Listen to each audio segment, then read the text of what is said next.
முன்னாள் அமைச்சர் ஏவவேலு தற்போது செய்தியாளர்களை சந்திக்கிறார். பார்க்கலாம். நம்முடைய சென்னை உயர்நீதிமன்றம் 15ஆம் தேதி இன்றைக்கு காவல்துறைக்கு நீங்கள் முழு ஒத்துழைப்பு நல்க வேண்டும் என்று ஆணையிட்டிருந்தார்கள். எனவே அந்த அடிப்படையிலே முந்தைய தினம் காவல்துறையை சேர்ந்த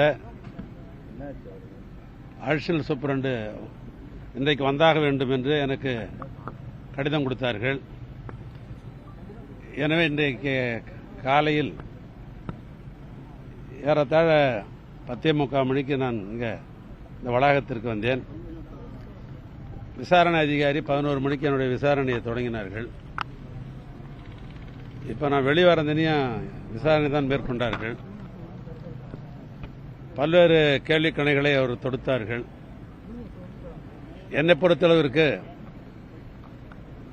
முழுமையாக ஒத்துழைக்கின்ற அந்த அடிப்படையில்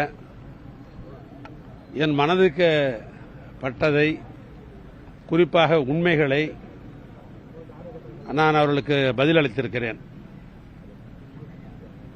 என்னுடைய பதில் என்பது முழுக்க 100% உண்மை கலந்தது. அதில் எந்த விதமான கலப்படமும் இல்லை. ஏன்னா அந்த அடிப்படையில் அந்த பணியை நான் நிறைவு செய்துட்டு வந்திருக்கிறேன். காவல்துறைக்கு முழு ஒத்துழைப்பு கொடுத்திருக்கிறேன். நீதிமன்றத்தினுடைய ஆணையை ஏற்று இதில் என்னுடைய பதிலை நான் சொல்லியிருக்கிறேன். மீண்டும் அவர்கிட்ட சொல்லிட்டு வந்திருக்கிறேன். நீங்கள் எப்போனாலும் இது சம்பந்தமாக என்னை அழைத்தால் நான் முழு ஒத்துழைப்பு தருவேன். மீண்டும் என்னை கூப்பிட்டா நான் வருவேன் அப்படின்னு நான் சொல்லிட்டு வந்திருக்கிறேன். மீண்டும் சொல்லுகிறேன், எனக்கு மடியில் கனம் இல்லை, வழியில் பயம் இல்லை என்ற ஒரு பழமொழி உண்டு. இல்லை, நான் எந்தவித குற்றமும் செய்யாதவன். அரசாங்கம் திட்டமிட்டு என்னை அதில் இணைத்திருக்கிறார்கள். நீதிமன்றத்தில் வழக்கு இருக்கிற காரணத்தினால் இதற்கு மேல் விரிவாக எதுவும் நான் சொல்ல முடியாது. 28ஆம் தேதி வழக்கு நீதிமன்றத்தில் வர இருக்கிறது. நீதிமன்றத்தில் நான் நீதி எதிர்பார்த்து நிற்கிறேன். நான் சொல்லியிருக்கிறேன், நான் காவல்துறை பொறுத்தளவுக்கு நான் முழு ஒத்துழைப்பு கொடுக்க நான் தயாராக இருக்கிறேன். மீண்டும் அழைத்தால் நான் வருவேன் என்று நான் சொல்லிட்டு வந்திருக்கிறேன். இல்ல, அதை நான் சொல்ல முடியாது. ஏன்னா அதான் சொல்ல வந்தேன். நீதிமன்றத்தில் வழக்கு இருக்கிற காரணத்தினால் அது சம்பந்தமான கேள்விகள் தான் இருந்த காரணத்தினால் அதை நான் முழுமையாக சொல்வது என்பது அது இல்ல. அது நான் எப்பொழுதும் சொல்வது உண்டு, அம்பு எய்து எங்கே இருக்கிறார்கள் இவர்கள் அம்பு தான். இவங்க மேல எல்லாம் கோவிச்சுக்க கூடாது எப்பயுமே.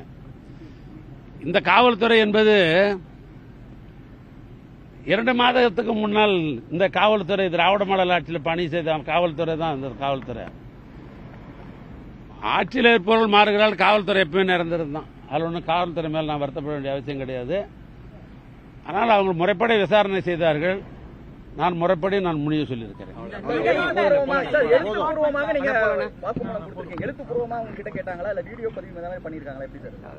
இல்ல, நான் சொல்ல கம்ப்யூட்டர்ல அவங்க ஃபீட் பண்ணாங்க. அதுக்கு பின்னால எடுத்து கொடுத்தாங்க. இது வழக்கமான முறை தான், நமக்குன்னு கிடையாது, வழக்கமான முறை தான். இது அந்த வழக்கான முறை தான் செஞ்சு.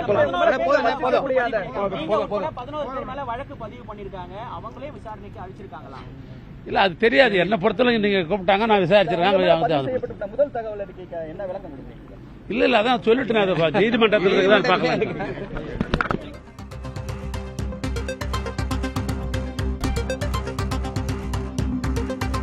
5 மணி நேர விசாரணைக்கு பிறகு முன்னாள் அமைச்சர் ஏவவேலு செய்தியாளர்களை சந்தித்த காட்சிகளை பார்த்தோம். லஞ்ச ஒழிப்புத்துறை விசாரணைக்கு முழுமையான ஒத்துழைப்பு வழங்கியிருப்பதாக அவர் பேசியுள்ளார். விசாரணைக்கு மீண்டும் அழைத்தால் வருவேன் என்று கூறியிருப்பதாகவும் தெரிவித்திருக்கிறார்.